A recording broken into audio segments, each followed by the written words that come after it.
She was nobility, grace, and purity, France's most promising daughter. But when Marie de Clèves rejected the desires of a king, he answered with horror. Sealed in a pit designed to erase souls, Marie's voice did not vanish.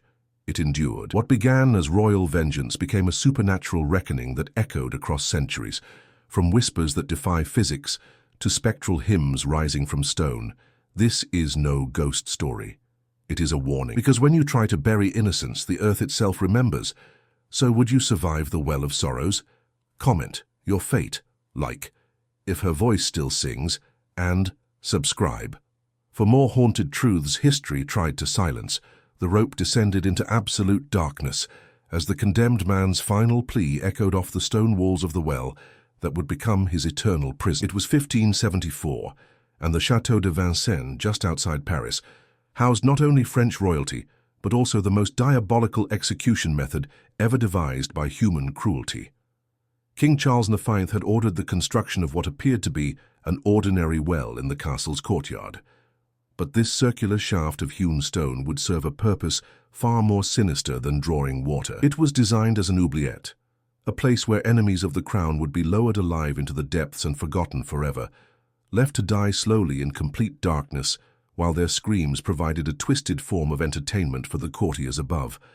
The conception of this horrific execution method had emerged from the diseased mind of a king whose sanity had been steadily eroding under the pressure of religious civil war and political intrigue that had torn France apart for over a decade. Charles IX had ascended to the throne at the age of 10, a boy king whose reign had been shaped by the violent conflicts between Catholics and Protestants that had transformed the kingdom into a battlefield where neighbor fought neighbor, and families were divided by religious hatred. The constant threat of assassination, the burden of making life and death decisions while still a child, and the toxic influence of advisors who saw the young monarch as a tool to be manipulated had gradually warped his personality into something monstrous. The wars of religion had created an atmosphere of paranoia and suspicion that infected every aspect of French court life, making it impossible to distinguish between genuine threats and imagined conspiracies. Charles IX had grown up surrounded by bodyguards and tasters, never knowing whether the next meal might be his last or which of his courtiers might be plotting his downfall.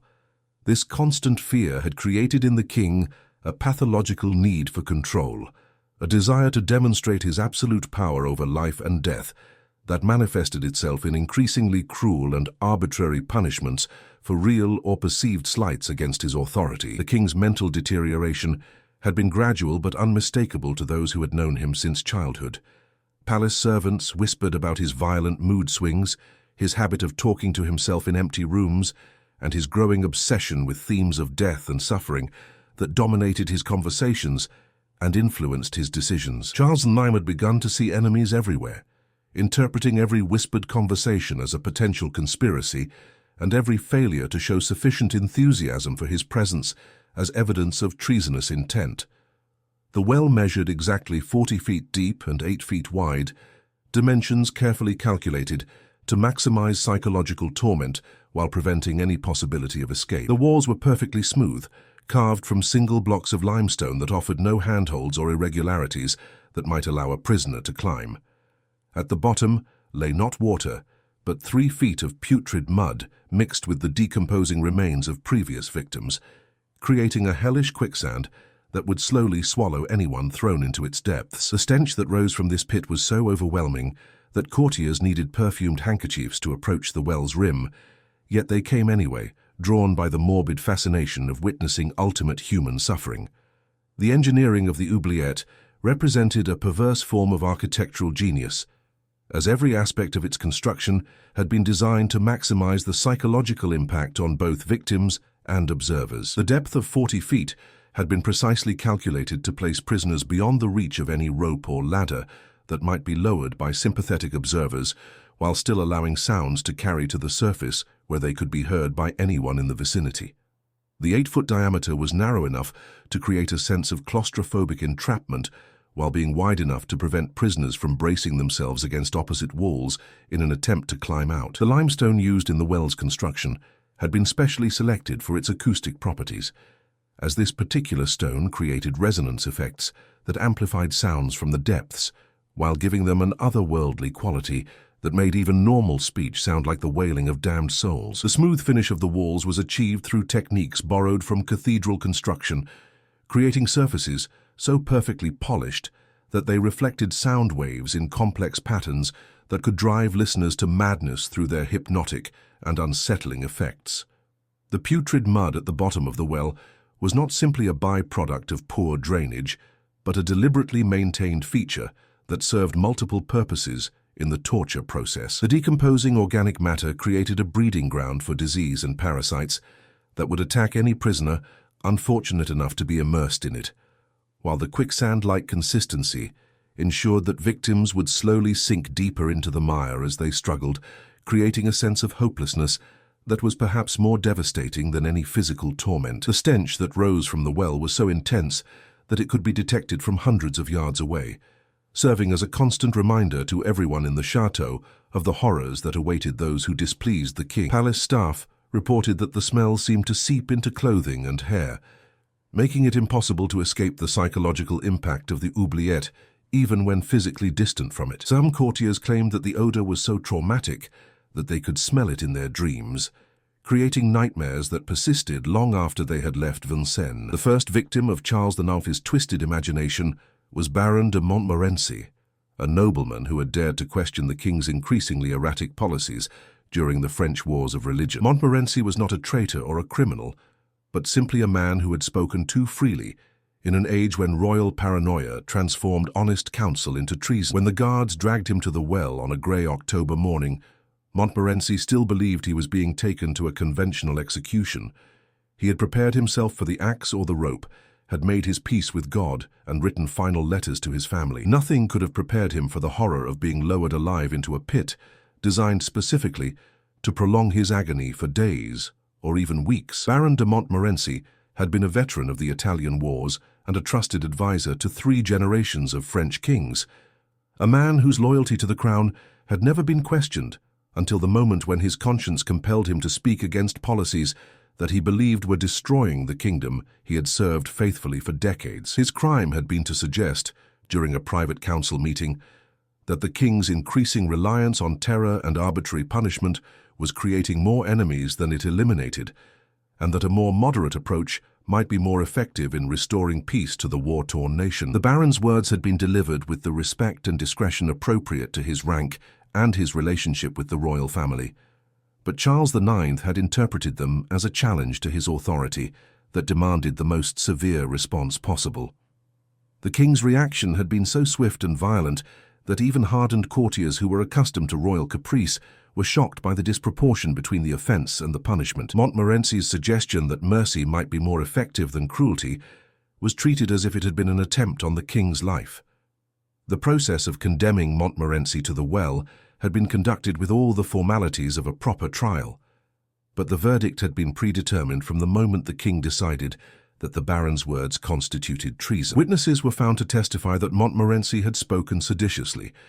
Evidence was presented to suggest that his criticism of royal policy was part of a broader conspiracy against the crown, and legal scholars were pressured to provide opinions supporting the death sentence. The entire proceeding was a grotesque parody of justice that served only to provide a veneer of legality for what everyone understood to be an act of royal revenge. The rope system used to lower prisoners was a masterpiece of calculated cruelty. Rather than dropping victims quickly to their deaths, the mechanism allowed for a slow descent that gave each condemned soul time to comprehend the full extent of their fate. As the rope played out foot by foot, prisoners would first see daylight fade above them, then feel the temperature drop as they descended into the earth's cold embrace. The walls would close in around them, and the realization would dawn that they were being buried alive in a vertical grave from which there would be no resurrection. By the time they reached the bottom, many had already lost their sanity to the claustrophobic terror of their situation. The mechanical apparatus used to control the descent had been designed by the same engineers who had constructed the elaborate stage machinery for court entertainments, creating a system of pulleys and counterweights that allowed the operator to control the speed of descent with precision. The rope itself was specially woven from silk rather than hemp, not out of any consideration for the victim's comfort, but because silk was less likely to break under stress and would ensure that the prisoner reached the bottom alive rather than dying from a merciful fall. The psychological impact of the slow descent was carefully orchestrated to maximize the victim's terror and despair. The gradual transition from daylight to darkness, from the warmth of the surface to the cold of the depths, from the possibility of rescue to the certainty of abandonment, was designed to break the prisoner's spirit long before their body succumbed to the physical effects of their imprisonment.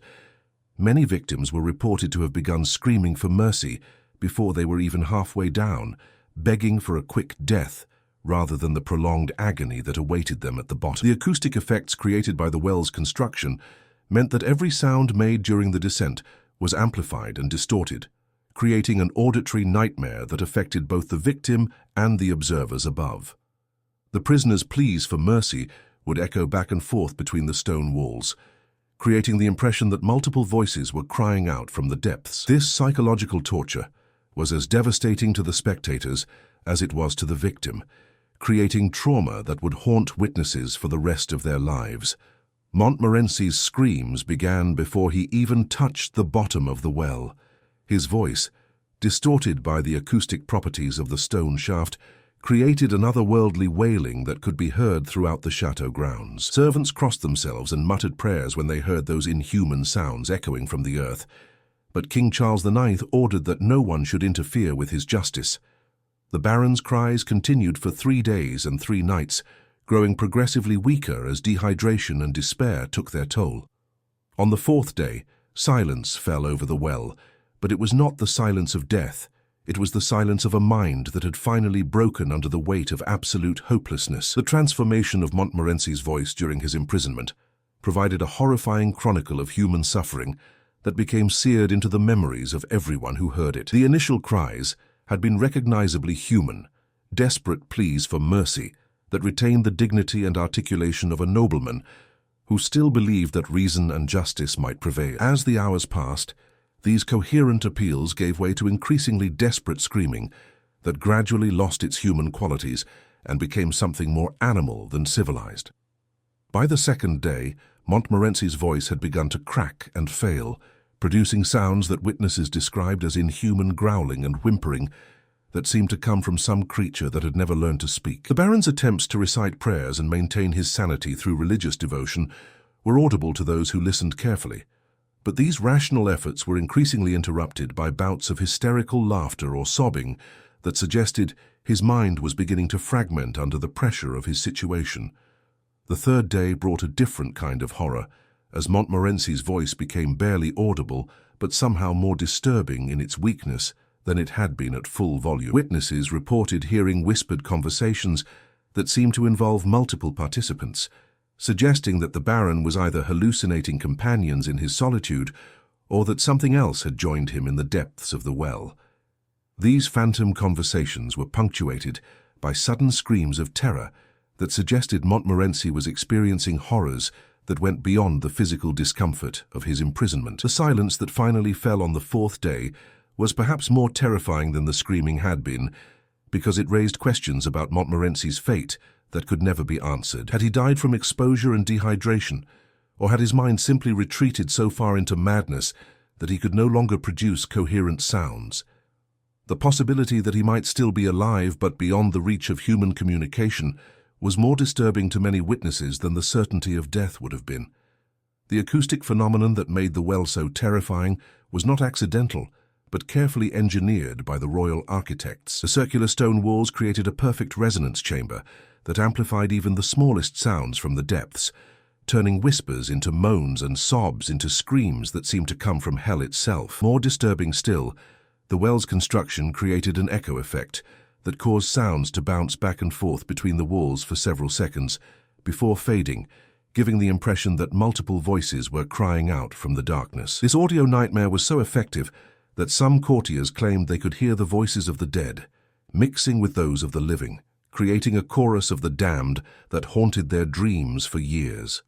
The science behind the well's acoustic properties was based on principles that would not be fully understood until centuries later, but the medieval architects who designed it had intuitive knowledge of how sound waves behave in confined spaces. The smooth limestone walls created perfect reflecting surfaces that bounced sound waves back and forth in complex patterns, while the circular shape of the shaft focused these reflections in ways that could amplify quiet sounds by factors of 10 or more. The depth of the well created additional complications in the sound patterns, with different frequencies being affected differently by the distance they had to travel. The psychological impact of these acoustic effects was profound and long-lasting, affecting not only the victims who experienced them directly, but also the observers who were forced to listen to the distorted sounds that emerged from the depths.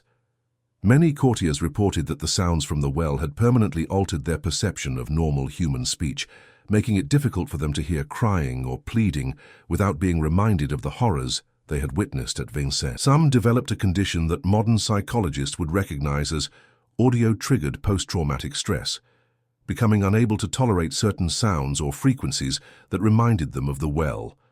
The echo effects created by the well's construction were particularly disturbing because they made it impossible to determine how many people were actually present in the depths at any given time. A single victim's voice could be transformed into what sounded like a crowd of suffering souls, while the time delay between the original sound and its echoes created the impression of conversations or responses that had no basis in reality.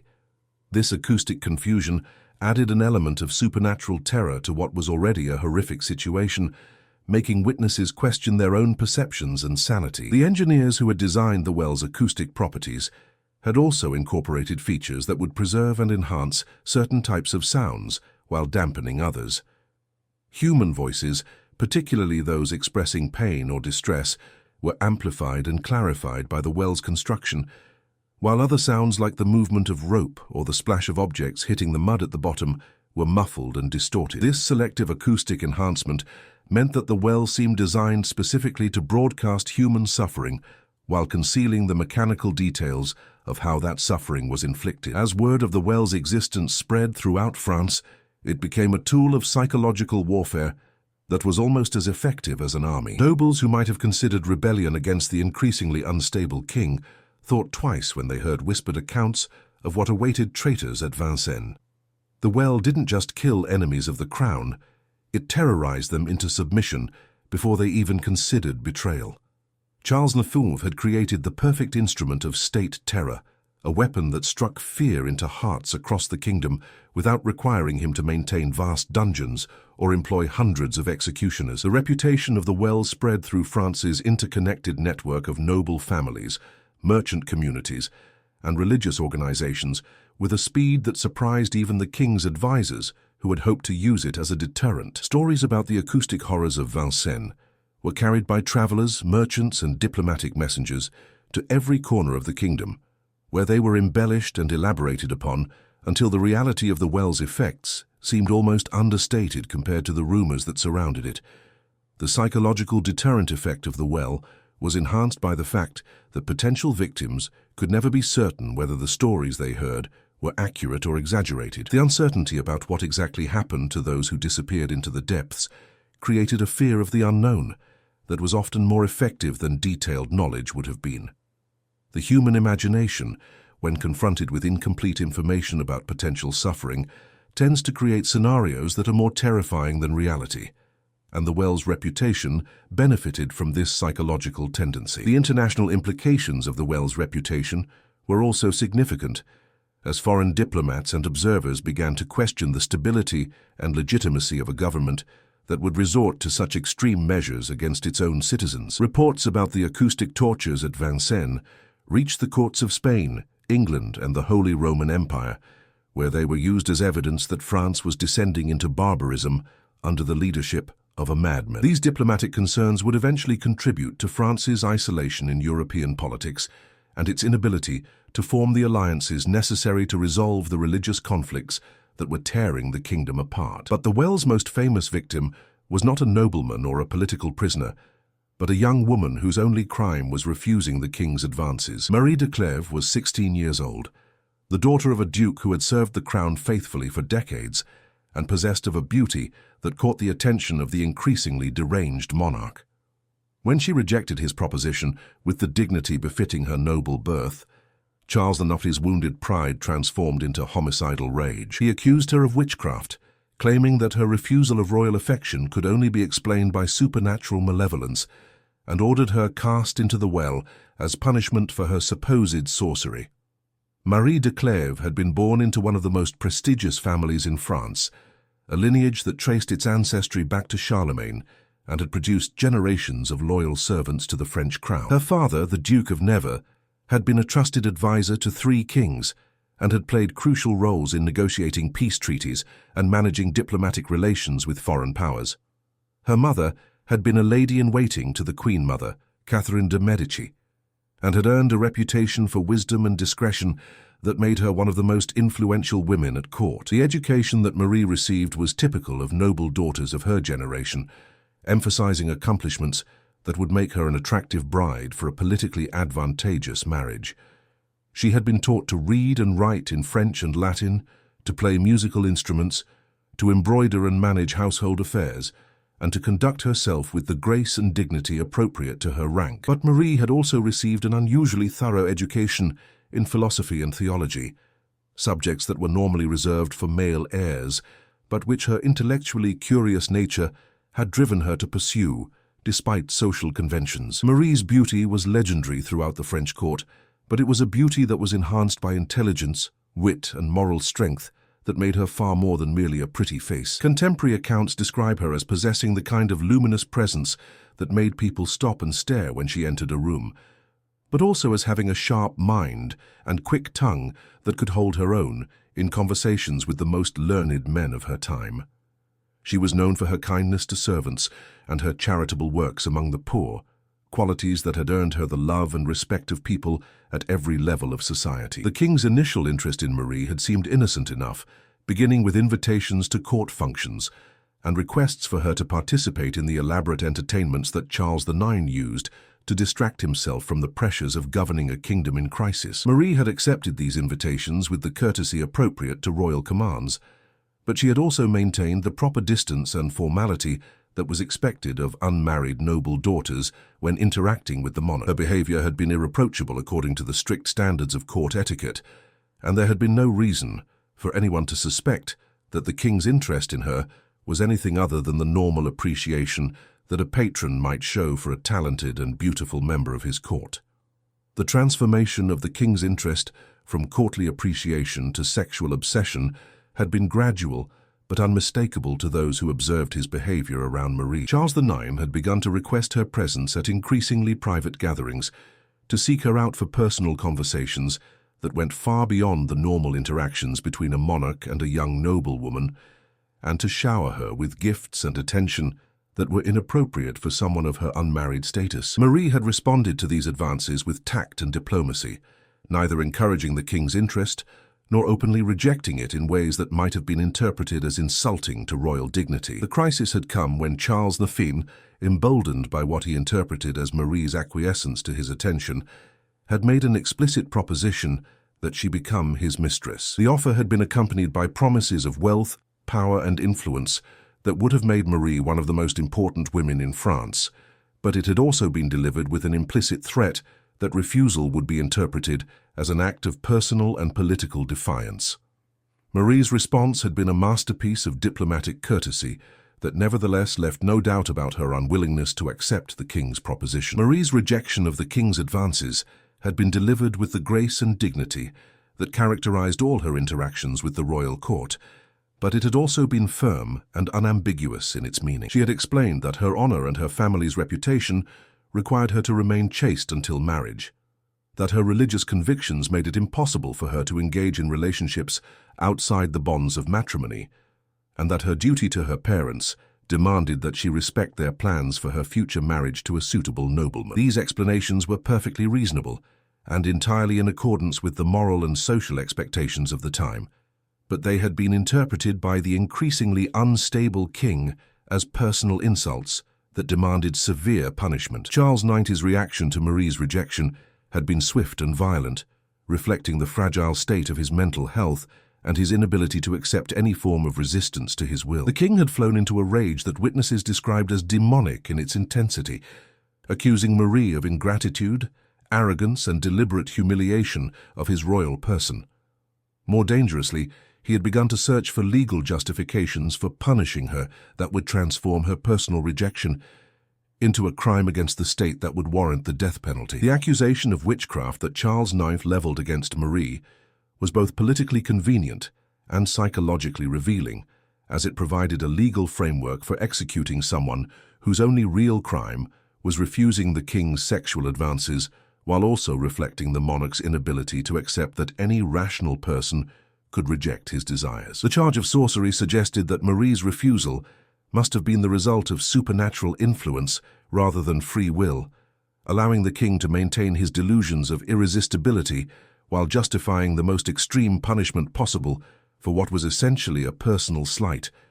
The evidence presented to support the witchcraft charges was fabricated with the help of court officials who were more concerned with pleasing the king than with pursuing justice. Witnesses were found to testify that Marie had been seen engaging in suspicious activities, that her beauty was too perfect to be natural, and that her ability to resist the king's charms could only be explained by supernatural assistance. These testimonies were obviously false to anyone who knew Marie personally, but they were sufficient to provide the legal pretext that Charles IX needed to order her execution in the most horrific manner possible. Marie's descent into the pit was witnessed by dozens of horrified courtiers who had gathered expecting to see a conventional execution. Instead, they watched in stunned silence as the most beautiful woman in France was slowly lowered into what everyone knew was a living tomb. Her white dress, which she had worn for what she thought would be her wedding to a young count, billowed around her like the wings of a dying angel as she disappeared into the darkness. The image of that pristine white gown vanishing into the black mouth of the well became seared into the memory of everyone present, a vision that would haunt the French court for generations. The symbolism of Marie's white dress was not lost on the witnesses to her execution, as the garment had been intended for a celebration of purity and new beginnings, but was instead being used as a shroud for one of the most innocent victims of royal cruelty in French history. The contrast between the pristine whiteness of the fabric and the black depths of the well created a visual metaphor for the corruption of innocence that many observers found more disturbing than the physical details of the execution itself. The image of that white dress disappearing into darkness would haunt French literature and art for centuries, becoming a symbol of the abuse of power and the destruction of innocence that characterized the worst excesses of absolute monarchy. The reaction of the courtiers who witnessed Marie's execution was one of shock and horror that went far beyond what was normal even for public executions of the period. Many of the witnesses were hardened veterans of court intrigue who had seen numerous political prisoners meet violent ends, but the combination of Marie's obvious innocence, her youth and beauty, and the particularly cruel method of her execution created a trauma that affected everyone present. Several courtiers were reported to have fainted during the proceedings, while others fled the scene before the execution was completed, unable to bear witnessing such an obvious miscarriage of justice.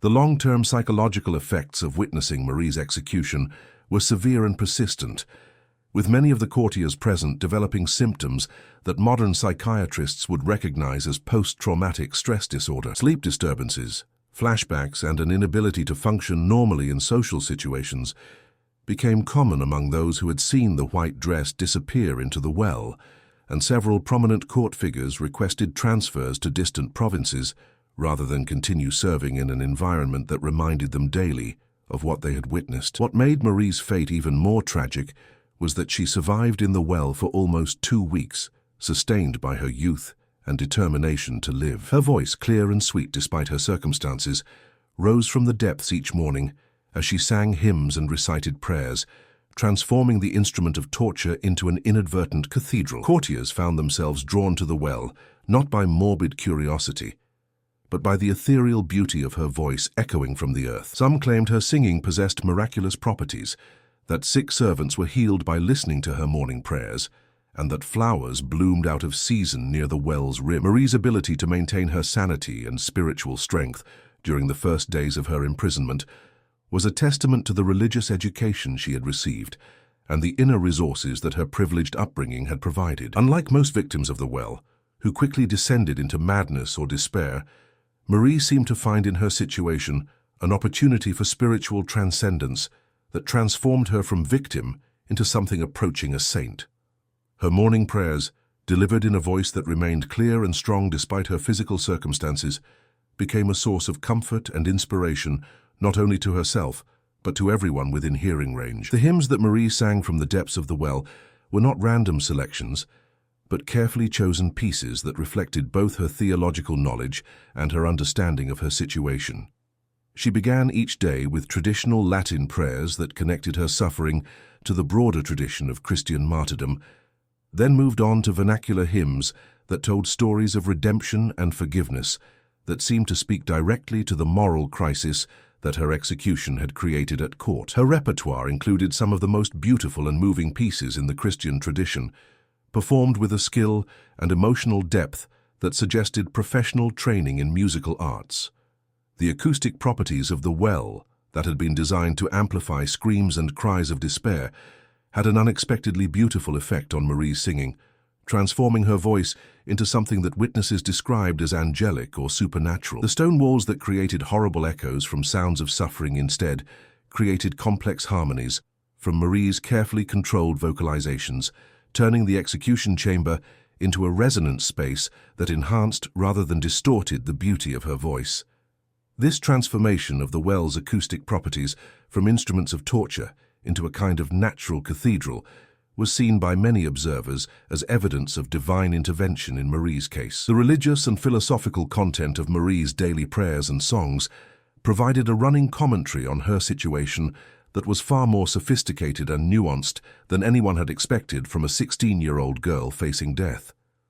Her morning prayers included meditations on forgiveness, reflections on the nature of justice and mercy, and appeals for divine protection not only for herself, but for the king who had condemned her and the courtiers who had failed to protect her. This demonstration of moral and intellectual maturity in the face of extreme suffering impressed even the most cynical observers and began to create a legend that would outlast the political circumstances that had created her martyrdom. The reports of miraculous healings associated with Marie's singing were initially dismissed by court officials as superstitious nonsense, but the accumulation of testimony from multiple independent witnesses made it difficult to ignore the pattern of unexplained recoveries that seemed to coincide with exposure to her voice. Servants who had been suffering from chronic illnesses reported sudden improvements in their conditions after listening to Marie's morning prayers, while guards assigned to watch the well claimed that their own spiritual and emotional well-being was enhanced by regular exposure to her singing. The phenomenon of flowers blooming out of season near the well's rim was documented by multiple observers and became one of the most widely reported aspects of Marie's imprisonment. These flowers, which appeared to be common varieties that normally bloomed in spring or summer, began appearing around the well's stone rim in the middle of winter, creating a natural memorial that seemed to honor Marie's suffering while defying the natural order in ways that many interpreted as divine intervention. The flowers continued to appear throughout Marie's imprisonment and persisted for several weeks after her voice finally fell silent, creating a lasting physical reminder of her presence in a place designed to erase all traces of its victims. The king, however, was driven to greater madness by Marie's refusal to break under torture. Her continued prayers and songs were interpreted not as signs of divine grace, but as evidence of her supernatural powers. Charles IX became convinced that she was somehow using her witchcraft to survive in conditions that should have killed her within days. He ordered that boiling oil be poured down the well, followed by burning tar, and finally live coals, in increasingly desperate attempts to silence the voice that had become a daily reminder of his own cruelty. When Marie's singing finally stopped after these torments, the silence that followed was more terrible than any scream. The escalation of torture methods used against Marie reflected Charles IX's growing desperation to silence a voice that had become a constant reproach to his conscience and a reminder of his own moral corruption. The king's initial assumption had been that Marie would quickly succumb to the physical and psychological pressures of imprisonment in the well, but her continued singing and praying had instead created a situation where her voice became stronger and more beautiful with each passing day. This unexpected development had transformed what was meant to be a private execution into a public spectacle that was attracting attention from throughout the kingdom and beyond. The decision to pour boiling oil down the well represented a significant escalation in the cruelty being employed against Marie, as it was designed not only to cause immediate death, but to inflict maximum physical agony in the process. The oil, heated to temperatures that would cause instant burns on contact, was intended to end Marie's singing permanently, while also serving as a warning to anyone else who might consider defying royal authority. However, the acoustic effects that had amplified Marie's voice also amplified her screams when the oil struck her, creating sounds so horrific that even the guards responsible for carrying out the torture were traumatized by what they had done. The use of burning tar as a follow-up to the boiling oil suggested that the first attempt had not achieved the desired result of silencing Marie permanently, and that the king was willing to employ increasingly desperate measures to end her resistance. The tar, which would stick to skin and continue burning long after application, was perhaps the most cruel of all the torture methods employed in the well, designed to cause prolonged agony that would break even the strongest will. The fact that these measures were being employed against a 16-year-old girl, whose only crime was refusing the king's advances, created a moral crisis that divided the court and began to undermine support for Charles Nuppi's rule. The final resort to live coals represented the complete abandonment of any pretense that Marie's execution was about justice rather than personal revenge. The coals, which would have caused fires that could have spread throughout the well and potentially damaged the chateau itself, demonstrated that the king's obsession with silencing Marie had overcome all considerations of safety, practicality, or proportionality. The use of fire also had symbolic significance in the context of witchcraft accusations, as burning was the traditional method of executing sorcerers and was intended to purify both the victim and the surrounding area of supernatural contamination. The silence that finally fell over the well after these increasingly desperate torture methods was qualitatively different from the quiet that had marked the deaths of previous victims, as it carried with it an atmosphere of horror and moral revulsion that seemed to infect everyone who had been involved in or witnessed Marie's prolonged execution. This was not the natural silence of death, but the unnatural quiet that follows acts of such extreme cruelty that they seem to violate the fundamental order of creation itself. The absence of Marie's voice created a void that seemed to draw sound and life out of the surrounding environment, leaving behind an emptiness that was more disturbing than any scream could have been. But the well's hunger for victims was far from satisfied. Over the following months, Charles IX's paranoia reached new heights as he imagined enemies everywhere, and conspiracies in every corner of his kingdom. Servants who spilled wine at dinner, courtiers who failed to bow deeply enough, even his own relatives who questioned his judgment, all found themselves facing the possibility of the well. The mere threat of that fate was enough to reduce grown men to tears and proud women to groveling submission. The chateau became a place where fear hung in the air like incense, and everyone spoke in whispers, lest their words be interpreted as sedition. The psychological transformation of the French court following Marie's execution was swift and comprehensive, as the king's willingness to employ such extreme measures against an obviously innocent victim demonstrated that no one, regardless of rank or previous loyalty, was safe from his increasingly erratic judgment. The elaborate protocols and ceremonies that had previously governed court life began to break down as nobles and servants alike became obsessed with avoiding any action or statement that might be interpreted as disrespectful or threatening to royal authority. The atmosphere of fear that pervaded Vincennes affected every aspect of daily life, from the most formal state ceremonies to the most private conversations between family members. Courtiers who had previously engaged in the witty banter and political gossip that characterized aristocratic social life found themselves unable to speak freely, as every comment had to be carefully evaluated for potential implications that might anger the king.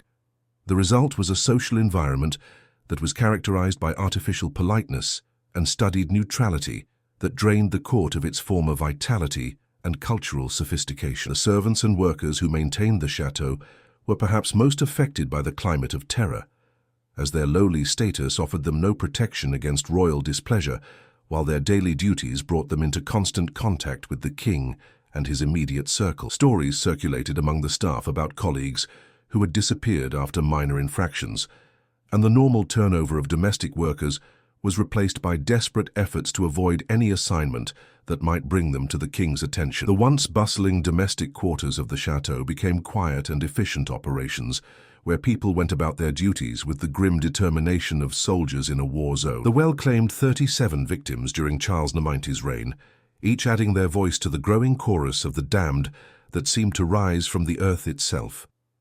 Visitors to Vincennes reported hearing sounds from the well even when no prisoners were currently imprisoned within.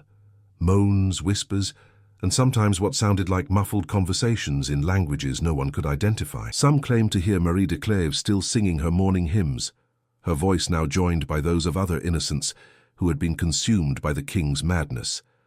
The well had become more than an execution device.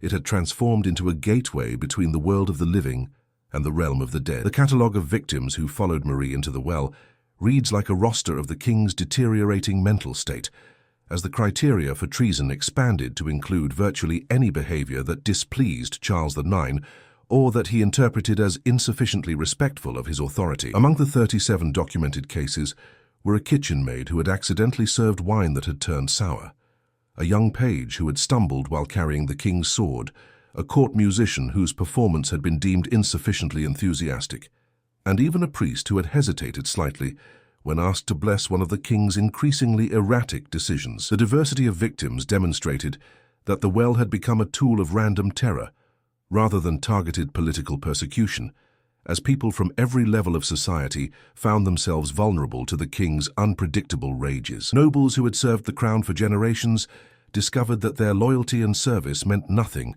when weighed against minor infractions or imagined slights, while commoners learned that their very existence was subject to the whims of a monarch who no longer distinguished between real threats and perceived insults. The psychological profile of the victims revealed patterns that suggested Charles IX was using the well to eliminate anyone who reminded him of his own moral corruption or who represented qualities that he felt he lacked. Many of the condemned were noted for their virtue, intelligence, or moral courage, qualities that served as implicit criticisms of the king's own character and behavior. The well had become a means of destroying goodness itself, as if Charles IX believed that eliminating virtuous people would somehow cleanse his own conscience or validate his increasingly cruel actions.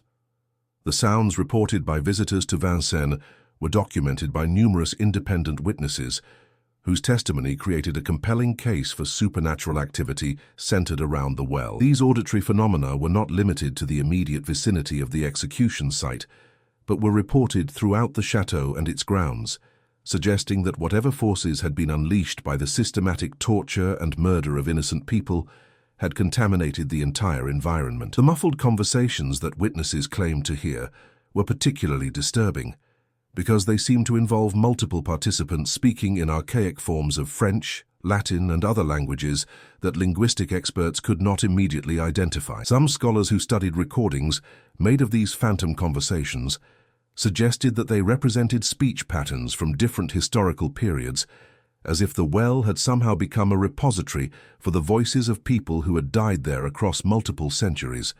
The persistence of Marie de Clèves' voice among the spectral sounds was reported by witnesses who had known her personally and could identify her distinctive singing style and repertoire. These reports were particularly credible because they came from people who had no reason to fabricate supernatural experiences and who had everything to lose by associating themselves with what many considered to be evidence of the king's crimes. The continued presence of Marie's voice served as a constant reminder of the most innocent and tragic of the well's victims, ensuring that her story would not be forgotten even as political circumstances changed. The phenomenon grew so notorious that Catholic priests refused to perform services in the chateau's chapel, claiming that the proximity to so much innocent suffering had made the entire castle unholy ground.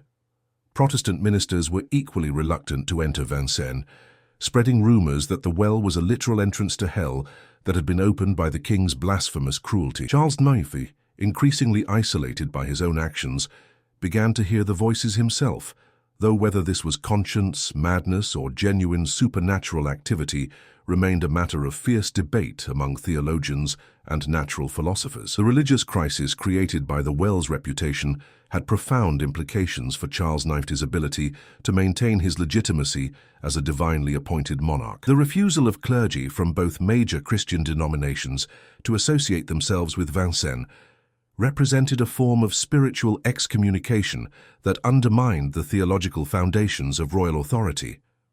Without the support of religious leaders, the king found himself unable to justify his actions in terms of divine will or sacred duty. leaving him increasingly dependent on pure force and terror to maintain his position. The theological debates that emerged around the well's phenomena divided French intellectual and religious communities into competing camps that disagreed about the nature and significance of the reported supernatural activity. Some argued that the voices and other manifestations were evidence of divine judgment against a ruler who had abused his God-given authority, while others suggested that they represented demonic activity that had been attracted by the king's sins. A third group maintained that the entire phenomenon was psychological rather than supernatural, arguing that guilt and trauma had created mass hallucinations that had no objective reality. The international implications of the well's reputation were also significant, as foreign observers began to question whether a ruler who was reportedly haunted by the ghosts of his victims could be considered a reliable ally or negotiating partner. Diplomatic relations with other European powers became increasingly strained as reports of the supernatural activity at Vincennes spread beyond France's borders, contributing to the kingdom's growing isolation in international affairs. When Charles IX finally died in 1574, many attributed his death not to the tuberculosis that visibly wasted his body, but to a supernatural curse brought upon him by his victims' suffering. His final weeks were marked by hallucinations in which he claimed to see Marie de Clèves and the other well victims standing at the foot of his bed, their clothes still bearing the stains of their terrible deaths. He died screaming about voices calling to him from underground, his hands clawing at his throat, as if trying to remove an invisible rope. Some said it was divine justice. Others whispered that the well had finally claimed its most important victim. The death of Charles IX was as horrific and dramatic as his life had been, with symptoms that seemed to combine the physical effects of tuberculosis with psychological torments that defied medical explanation. The king's physicians reported that he suffered from hallucinations that were so vivid and consistent that he seemed to be interacting with invisible presences that were as real to him as the living people in his chamber. These visions always involved the victims of the well, who appeared to him not as vengeful spirits, but as sorrowful figures who seemed to be offering him opportunities for repentance that he was unable or unwilling to accept. The physical symptoms of Charles IX's final illness were unusual enough to suggest that psychological factors were affecting his body's ability to fight the disease that was consuming him. He developed a persistent cough that sounded remarkably similar to the gasping breaths that witnesses had reported hearing from the well, and his voice took on a quality that reminded listeners of the distorted sounds that had emerged from the depths during executions. Most disturbing of all, the king began to speak in voices that were not his own, using speech patterns and vocabulary that seemed to belong to some of his victims. The king's final words, delivered in a voice that witnesses swore belonged to Marie de Clèves, were a plea for forgiveness that seemed to come from beyond the grave rather than from the dying monarch. This supernatural ventriloquism was so convincing that several of the attendants present fled the death chamber in terror, unable to bear witnessing what appeared to be the ghost of the king's most innocent victim speaking through his dying body. The effect was so disturbing that the official record of Charles IX's death was deliberately vague about the circumstances, avoiding details that might have suggested supernatural intervention in royal affairs. His successor, Henri III, immediately ordered the well sealed with massive stone blocks, but the sounds continued to emerge from the earth around the sealed opening. Workmen reported that their tools would mysteriously disappear when working near the site, only to be found days later at the bottom of other wells miles away. The stones used to seal the opening would crack overnight, requiring constant repairs that never seemed to hold. Most disturbing of all, people began reporting that they could hear the sounds not just from the original well, but from other water sources throughout the region, as if the voices of the dead were spreading through underground waterways like a plague of anguish. Henry III's attempts to contain the supernatural activity associated with the well demonstrated both his understanding of the political damage that the site was causing to royal authority and his inability to find effective solutions to problems that seemed to transcend normal physical and legal remedies. The new king brought in experts from across Europe, including engineers, theologians, and scholars of natural philosophy, but none of their proposed solutions proved effective in silencing the voices or preventing the other phenomena that continued to manifest around the sealed well. The spreading of the supernatural activity to other water sources throughout the region created a crisis that went far beyond the immediate vicinity of Vincennes as communities throughout northern France began to report similar auditory phenomena in their wells, springs, and rivers. This geographical expansion of the haunting suggested that the forces unleashed by Charles IX's cruelty had achieved a kind of independence from their original source and were now capable of reproducing themselves in new locations. The implications for public health and social stability were enormous, as people began to avoid water sources that might be contaminated by supernatural influences. The failure of conventional sealing methods to contain the well's activity led to increasingly desperate measures that included attempts to flood the site with holy water, to exorcise it using ancient religious rituals, and even to destroy it completely using early forms of explosives. None of these efforts proved successful, and many seemed to intensify rather than diminish the supernatural phenomena, suggesting that the forces involved were not susceptible to normal physical or spiritual interventions. The terror associated with the well persisted long after the monarchy that created it had fallen. During the French Revolution, when Vincennes was converted into a prison for enemies of the new republic, guards refused to work night shifts alone, claiming that the sounds from the sealed well were louder and more active during hours of darkness. Revolutionary prisoners, many of whom faced their own executions, reported that the ghostly voices offered them comfort and warned them of impending danger. Some claimed that Marie de Clèves herself appeared to condemned prisoners, her white dress now stained with centuries of suffering, offering them spiritual counsel as they prepared for their own journeys into death. The persistence of the well's supernatural activity through the dramatic political and social changes of the French Revolution demonstrated that the phenomena were not dependent on the particular political circumstances that had created them, but had achieved a kind of permanence that transcended human institutions. The fact that revolutionary prisoners found comfort rather than terror in the ghostly voices suggested that the spirits associated with the well had evolved from instruments of royal terror into something more benevolent that offered solace to others who were facing unjust persecution. The reports of Marie de Clèves appearing to condemned prisoners were particularly significant because they suggested that her spirit had maintained the same moral courage and compassion in death that had characterized her life. Rather than becoming a vengeful ghost seeking retribution against those who had wronged her, Marie appeared to have dedicated her posthumous existence to helping others who faced similar fates, transforming her own victimization into a source of strength and comfort for future generations of the persecuted. The transformation of the revolutionary prison at Vincennes into a place where supernatural comfort was available to political prisoners created an ironic situation where the site that had once been used to terrorize enemies of royal authority became a source of spiritual strength for enemies of republican authority. This reversal suggested that the moral forces unleashed by extreme injustice could outlast and ultimately triumph over the political systems that had created. Napoleon Bonaparte, known for his skepticism about supernatural matters, visited Vincennes in 1804 and demanded to hear these legendary voices for himself.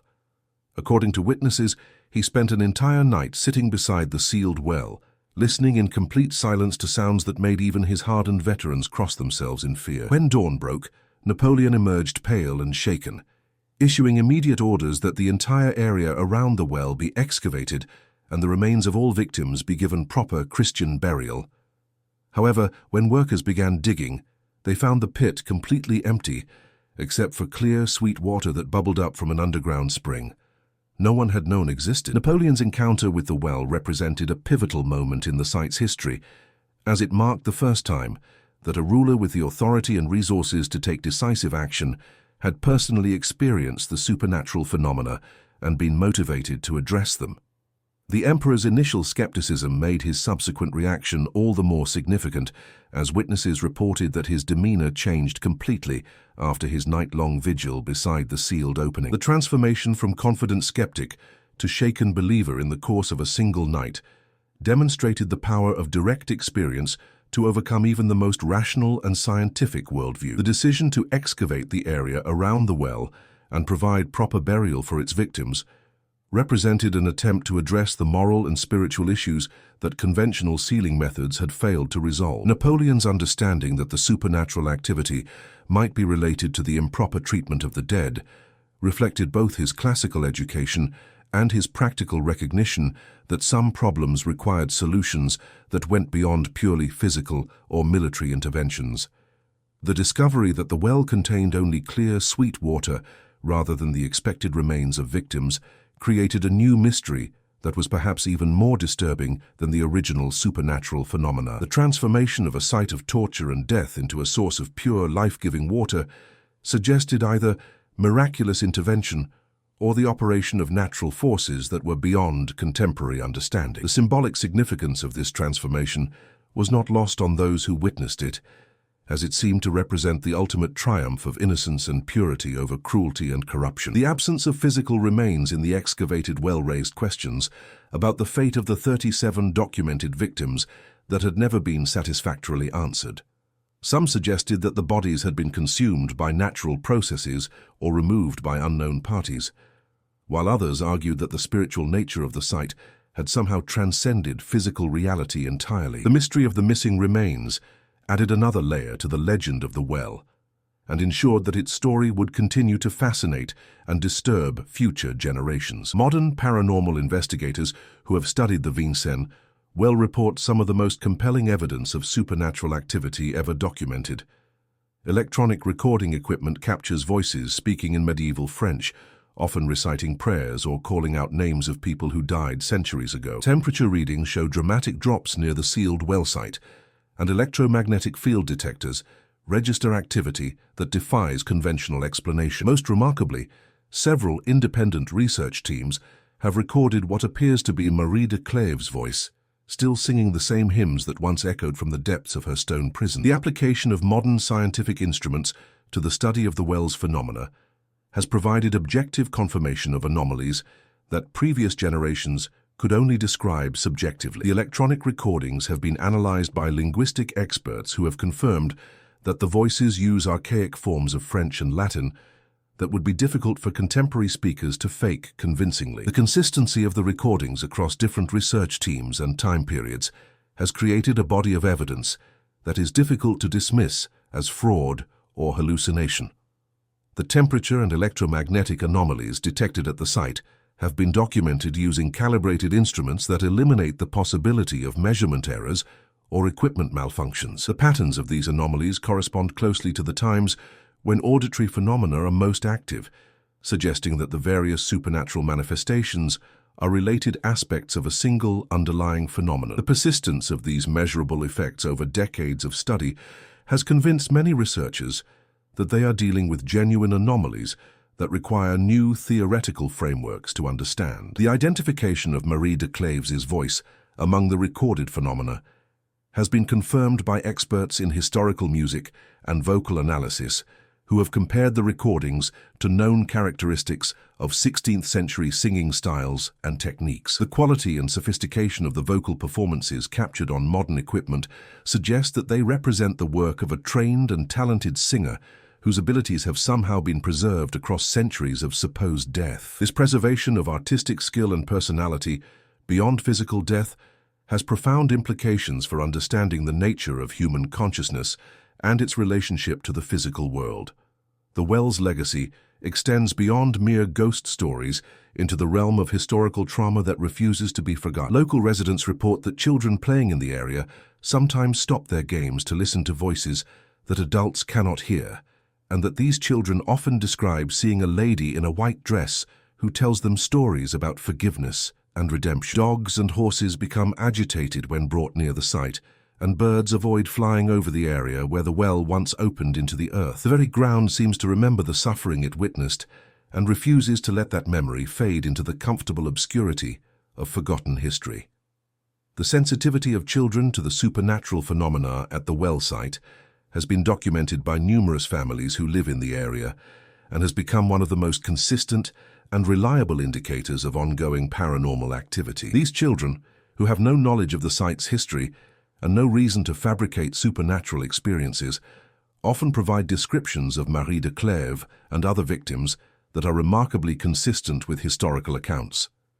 Their innocent perception of the spiritual presences seems to be unclouded by the skepticism and fear that often prevent adults from having similar experiences. The avoidance behavior exhibited by animals near the well site provides biological confirmation of environmental anomalies that might not be detectable by human senses alone. The fact that different species of animals show similar reactions suggests that the phenomena involve physical effects that transcend purely psychological or cultural factors. The consistency of these behavioral changes across different types of animals and over extended periods of time has convinced many researchers that the site continues to generate environmental effects that are perceptible to sensitive biological systems. The apparent memory of the landscape itself represents perhaps the most profound aspect of the well's legacy, suggesting that extreme human suffering can create permanent changes in the physical environment that persist long after the specific events that caused them have ended. This concept of environmental memory challenges conventional understanding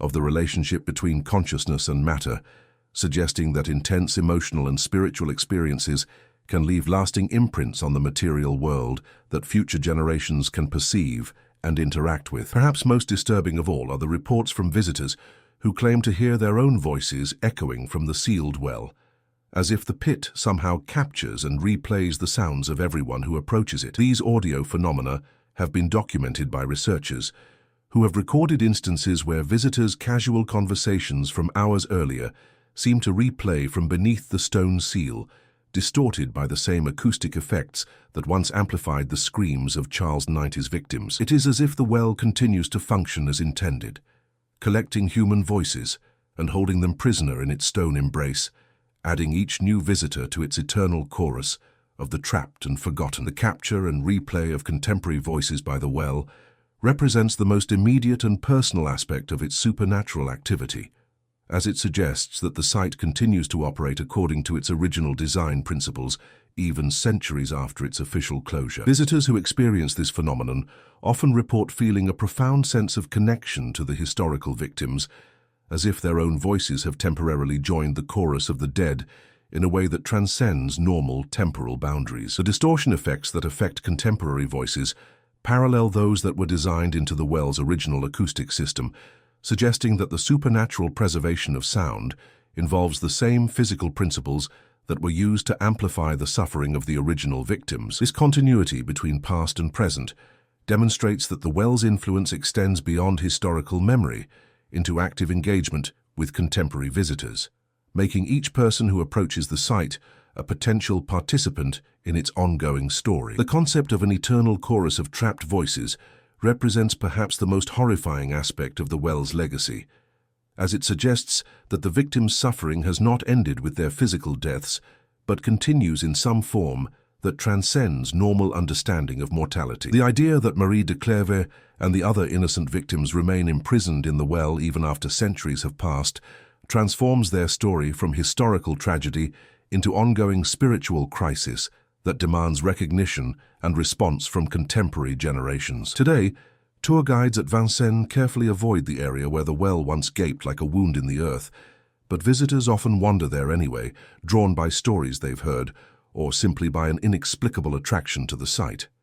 Many report feeling watched while standing near the sealed opening, and some claim to experience sudden, overwhelming sadness that seems to come from outside their own emotions. Photography equipment frequently malfunctions in the area, producing images that show figures in white dresses or faces peering up from ground that appears solid to the naked eye. The continued attraction that the well site holds for visitors, despite official discouragement, suggests that the location continues to exert psychological and spiritual influences that transcend rational understanding. The fact that people are drawn to the site without prior knowledge of its specific history indicates that the environmental effects created by centuries of suffering continue to affect human consciousness in ways that operate below the threshold of conscious awareness. The equipment malfunctions that affect photography and recording devices at the site have been documented by numerous visitors and represent one of the most consistent and measurable aspects of the ongoing supernatural activity. These technical failures often result in images that capture phenomena invisible to the naked eye, suggesting that the spiritual presences at the site interact with electromagnetic systems in ways that can be detected by sensitive equipment, even when they cannot be perceived directly by human senses. The appearance of figures in white dresses in photographs taken at the site provides visual documentation of supernatural activity that complements the extensive audio recordings that have been collected over the years. The consistency of these images across different cameras, photographers, and time periods has created a substantial body of visual evidence that supports the historical accounts of Marie de Clèves' continued presence at the location of her martyrdom. The Royal Well of Vincennes stands as a monument to the darkest capabilities of human cruelty and the mysterious ways in which extreme suffering can leave permanent scars on the fabric of reality itself. Whether the voices that continue to echo from its depths are supernatural phenomena, psychological manifestations of collective guilt, or simply the persistent memory of stones that witnessed too much horror, they serve as an eternal reminder that some acts of evil are so profound that they transcend the boundaries of mortal life and death. The well may be sealed, but the screams it collected during its brief, terrible existence continue to echo through time, carrying their message of injustice and suffering to anyone willing to listen to the whispers that rise from the earth where innocence was buried alive. The ultimate significance of the Vincennes well extends beyond its historical importance as a site of royal cruelty to encompass broader questions about the nature of justice, memory, and the relationship between the living and the dead. The persistence of supernatural activity at the site suggests that some moral debts cannot be settled by the passage of time alone, and that the victims of extreme injustice may continue to demand recognition and redress long after their physical deaths. Marie de Clèves and her fellow victims have achieved a form of immortality through their suffering, ensuring that their story will never be completely forgotten or dismissed as irrelevant to contemporary concerns. The well serves as a permanent reminder that the abuse of power creates consequences that extend far beyond the immediate victims and perpetrators, affecting the moral and spiritual environment in ways that can persist for centuries. The voices that continue to rise from the sealed depths carry with them not only the pain of historical injustice, but also the hope that future generations will learn from the past and work to prevent similar atrocities from occurring again. In this sense, the haunted well has become not just a monument to suffering, but a call to action that challenges each new generation to choose justice over convenience, mercy over cruelty, and love over power. She said no to power, and in doing so became something far greater. Marie de Clèves was meant to be forgotten, entombed by cruelty. Instead, her spirit outlasted her king, outlived his terror, and continues to rise, voice unbroken from the depths. The well may be sealed, but its echo will never fade. If her courage moved you, comment with your thoughts, like to keep her story alive, and subscribe so her voice, and those like hers, are never silenced again.